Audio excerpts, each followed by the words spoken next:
For decades, the UK government has paid farmers and land managers to deliver environmental outcomes on their land across England.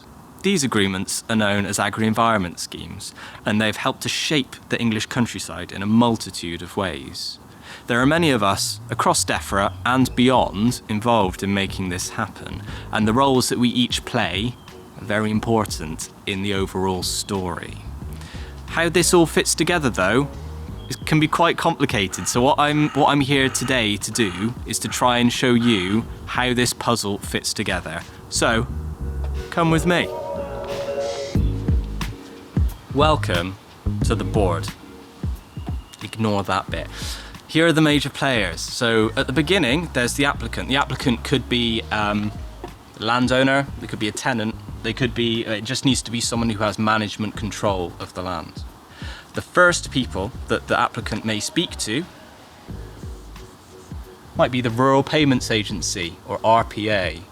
So the Rural Payments Agency are the scheme owners, and they provide the administrative backbone of this whole system. Without them, none of this would happen. Amongst other things, they are in charge of giving the final approval as to whether an application turns into a live agreement. They're in charge of processing that application on the IT systems through to a digital agreement, and also they're in charge of claims and payments. All the money goes through the RPA. So agri-environment schemes try to cover as wide a gamut of different subjects as possible, so that every issue, or as many issues and opportunities on any given piece of land, can be addressed as optimally as possible. Just as an example, like agri-environment schemes, they try to cover species, habitats, protected sites, water quality, air quality, soils, climate change, historic environment, woodlands, public access, all, a huge number of different things, all of which can be very complicated. The staff in the Rural Payments Agency are not technical specialists in these different subjects, so that's where these guys come in. So the Rural Payments Agency consult primarily with three other public bodies: Natural England, Forestry Commission, and Historic England. So each of these agencies are specialists in their own kind of field. So the Historic England are the archaeological and historic feature specialists. They provide advice to the Rural Payments Agency on those things. The Forestry Commission are specialists in woodland and forestry management. They provide advice to the Rural Payments Agency on those things. And Natural England try to do everything else. So they provide information on protected sites, SSSIs, Natura 2000 sites, priority habitats, species protection, that kind of thing, soils. So they provide recommendations back to the Rural Payments Agency as well. The recommendations that these agencies provide are specific to the lands that the applicant has put forward for consideration. Every site is different. The Rural Payments Agency collates all of those recommendations, and they have the final say as to whether an application is processed through into a live agreement. Okay, so that sounds pretty great, but what does agri-environment scheme actually look like? What does it sound like? What does it taste like? The truth is that every agri-environment agreement is different, because the issues and the opportunities present on any given bit of land are unique. Of course they're unique. So what we're going to do now is I'm going to show you three very different examples of agri-environment schemes in action, each of which, in their own unique way, has been and continues to be transformed through our agri-environment work. And please do stay until the end, because I've got a little bit more to show you at the end.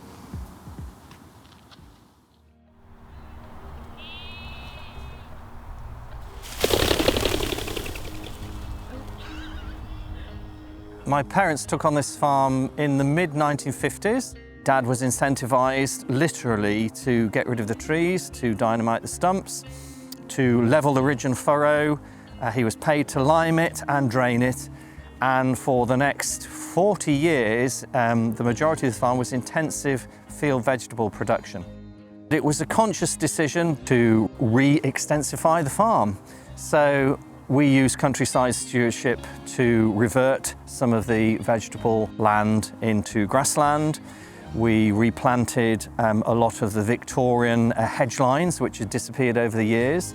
On the back of that, we've changed the farming system, or we continue to change the farming system into extensive beef production. When we went into stewardship, I set off with some set ideas about what we wanted to do, and the advisor certainly helped me develop those ideas, and it did, turn into a negotiation as well. Very clever negotiation from the Natural England advisor in terms of, well, we might be prepared to support this if you did a little bit more of that, which I probably wouldn't have done if I was just picking something off a list. So we needed a cattle handling area, which that's what that is. That was a great example of something which was individually negotiated with the stewardship advisor.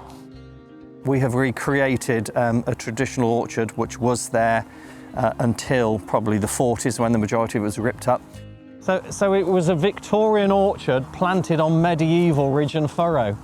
And I've got my great-grandfather's diary from 1880s, which details the varieties, when he harvested them, how much cider he made. So very much with the help of a traditional orchard specialist from Natural England, we designed this very much to match the old pattern. We chose local trees. It's Harry Masters Jersey, planted in 2016.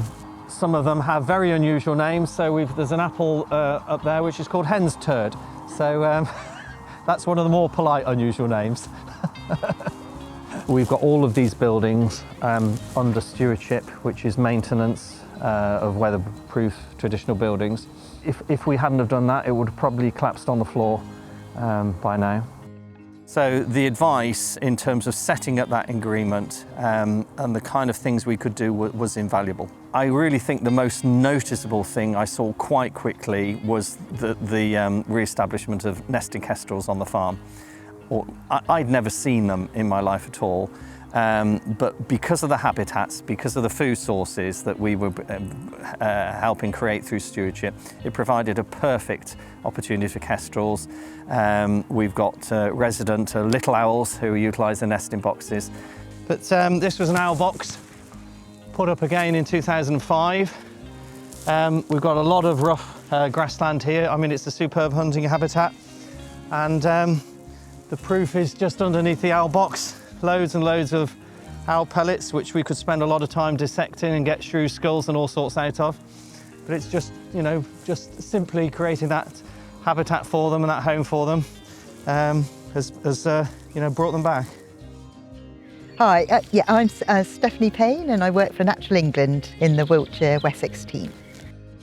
We're involved in both the sort of pre-application, helping potential applicants about what might be suitable options based on what we know about the area in terms of what's important in terms of archaeology or wildlife. When the application comes in, we work with other partners like Nick from Historic England and with the farmers to put together a practical, workable scheme and deliver multiple objectives for the environment. Clinton Devon Estates is a well-established estate across Devon. They own multiple sites, which includes a 1,900 hectare woodland holding. They're an extremely important customer for the Forestry Commission because they're such a large land holding. These woodlands are extremely well managed for multiple objectives, including timber production and conservation. So the woodlands were a mixture of different species, but in discrete areas of similar species. Very uniform and managed on a clear fell rotation. And it had been that way since the plantations were originally laid out in the early 1800s. Much earlier in my career, I'd had a forester from Germany ask why British foresters fight nature. And I thought then, what does he know? He doesn't know our conditions. We plant Sitka spruce and we're good at it. We learnt the lesson of having single species monocultures of exotics with an exotic pathogen is not a good cocktail. That was the fundamental driver as to why we do something different. We are focused on increasing the diversity both of species but also age structure and turning plantations into more resilient woodland. The woodlands that are collectively Clinton Woods are in two higher tier agreements. Now, the funding through countryside stewardship to be able to sit back and let it get darker before we open it up in a gappy way has been really, really helpful. say that to camera, really. From the Forestry Commission, colleagues have been useful, and certainly when we were going into the scheme, talking our ideas through of where we wanted to go, and does this make sense? You know, it's a big change. So we've gone from relatively even age plantation, changing the silviculture approach to a single tree selection system. Obviously we're getting more structure and more species diversity, and you're obviously enriching that as well with some direct planting. Have you noticed the difference in the biodiversity interest? This wood's got 3 buzzard nests and a goshawk quite happily nesting. Amazing. The goshawk's here, the buzzards are all on the far side, at a respectful distance. Yeah. Oh, I can see it. Is it just up there? Up there, Yeah. that's it. Most of our woodlands which aren't open to the public have got beading goshawks in now. We thought we had 1 pair that was covering 4 woods. And last year, with some survey work by a third party, we found we had 4 pairs, 1 in each woodland. Originally it was 1, but they've just spread. They're just expanding their range, and they like what they find in both habitat, lack of disturbance, and food. You know, and they've got plenty of food. The journey we're on in building that diverse structure is going to be more attractive to them. I'm convinced of that, and that's supported by the DEFRA grant. So in a convoluted way, I'm happy to say that. Yes. The single thing I'm most proud of is actually making that change, not fighting nature. You know, I look back on my career, and that will be what I'll get most satisfaction from. Yes, hello, my name is Chris Gibbard. I am a field manager in the Southwest Area team for the Forestry Commission. So we have a quite a broad mission which revolves around protecting and improving and expanding England's woodland resource. Yes, schemes are very important for delivering conservation objectives. Our role as Forestry Commission in grant application processes is quite wide-ranging. Really, we're there as potentially a first port of call for applicants to get advice, to find out what options are available to them around grants and regulations.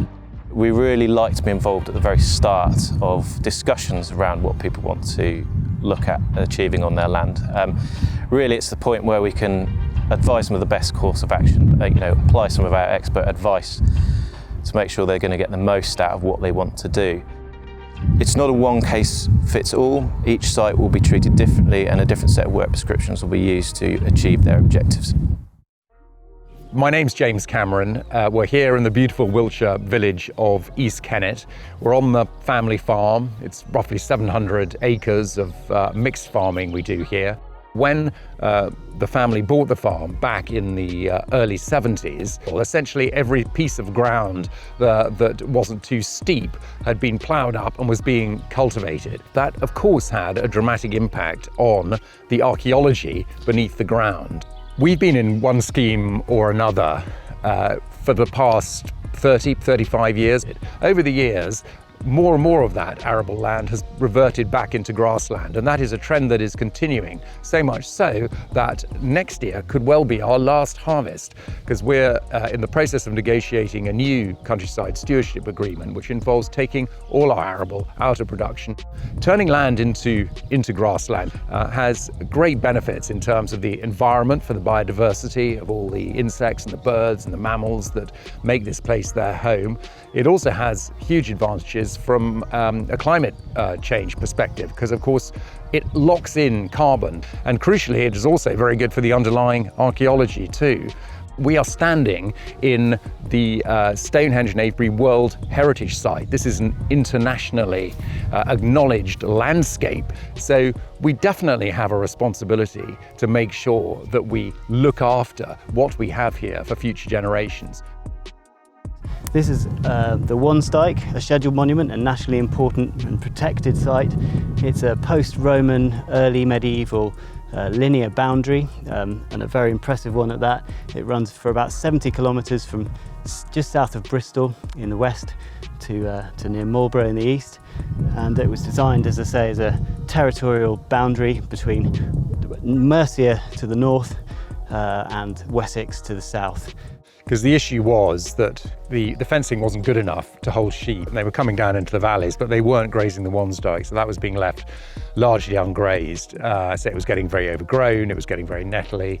So we applied for a grant, didn't we, to put the new fencing in, which means the sheep now just run all the way through and graze the Wansdyke. It's always a balancing act between making sure that an earthquake monument like this is protected from the damage that roots can cause and the livestock congregating around trees and the erosion that might cause. It's a balance between taking some scrub out, leaving enough for the right species of wildlife. It's the right option in the right place is what we're always trying to achieve, and today it's absolutely wonderful out here.